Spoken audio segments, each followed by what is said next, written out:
also, as we lead in through the feast days, that a lot of us experienced the month called the Elul. It wasn't that fun. No.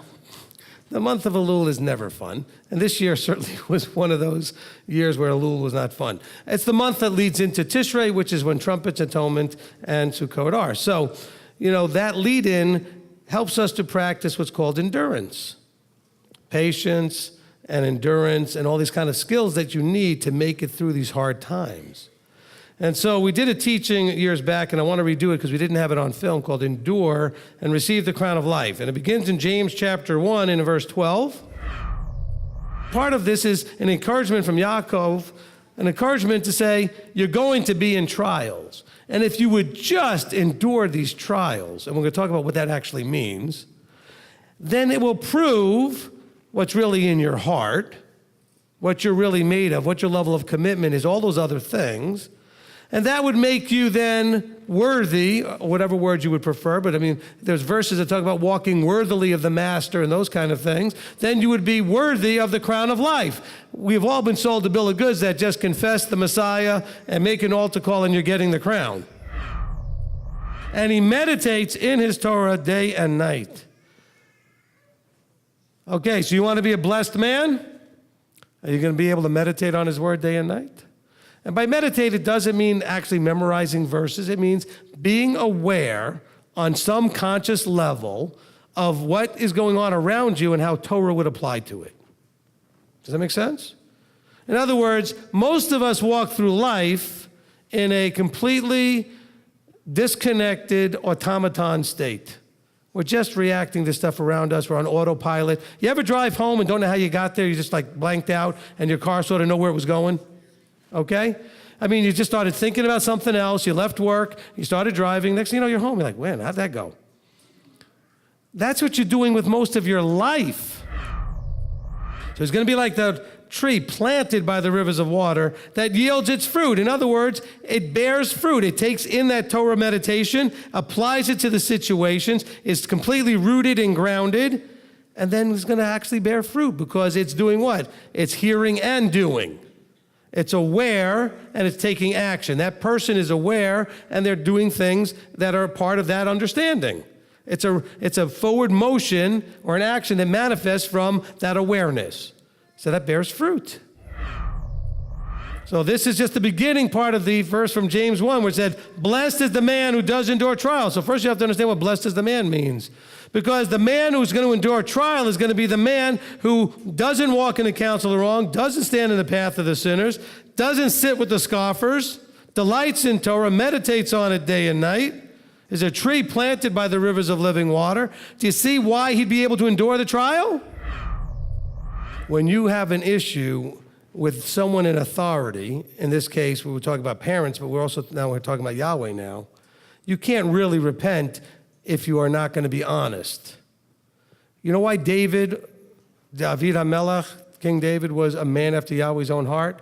Because when he went to Yahweh, there was no deceit. He said, I did this. I am wrong. I don't deserve anything. I deserve death. That's what makes you a man after Yahweh's own heart. I bless Yahweh at all. Can we all say that? Can you really honestly, without deceit, say that you bless Yahweh at all times? That his praise is continually in your mouth? You can't do that unless you're aware and awake and conscious all the time. When you're in that unconscious autopilot, just being that, just going through life, you can't choose to praise him continuously and have his praises continually in your mouth, to bless him at all times. Can't do it. Fear of Yahweh, you set apart ones, for there is no lack. No lack. Did he say anything here about food? About being able to pay your bills? He said no lack. That means anything. There's no lack. I need rescuing. Okay, there's no lack. I need deliverance. There's no lack. I need healing. There's no lack. I need food. He says there's no lack. Fear Yahweh, you set apart, for there's no lack to them who fear him. The eyes of Yahweh are on the righteous, and his ears unto their cry. Who does Yahweh have his eyes on? those who are doing what is right. That's all that righteous means. Righteous is not a status that you get for like, achieve certain things and boom, you're righteous. No, doing what's right makes you righteous. When you're doing what's wrong, you're wrong. It's not complicated. As long as you do what's right, you're righteous. When you're not doing it, you're unrighteous. But you can go back to being righteous. You have a choice.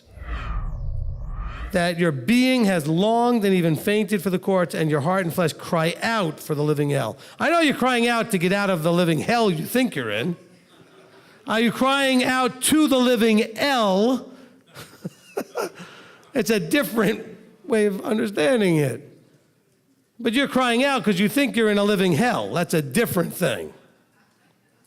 But can you cry out? Because this person's crying out saying, how lovely are your dwelling places. This is coming out of a joyful cry. You're going to have to get your heart right.